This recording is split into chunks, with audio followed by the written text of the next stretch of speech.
Ka te tiwi kei te tautoko o tētahi mātanga tōranga pū i te hiahia o te kāwanatanga ki te arotake i te tāhuhu ture o te motu.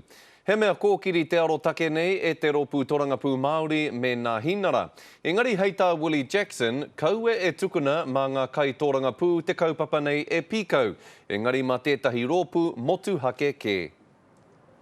Kara au e mārama te tikanga o te kaupapa o tēnei wā, ngā kai whakahaere, ne, rereke ki te Royal Commission, ne, koera te huarahi tika i ngā tau kua hipa atu nei, me he mea kai ta mahi pēnei, e tika ana ki te whakatū he Royal Commission, ne, ki te whakatika ngā raru, ki te whakarongo, ki te iwi, he kaupapa hau tēnei. Mō tātou te iwi Māori. Engari, ko te tūmanako mā tēnei kaupapa pēr, kia tūtuki ngā moimoi o tātou te iwi Māori.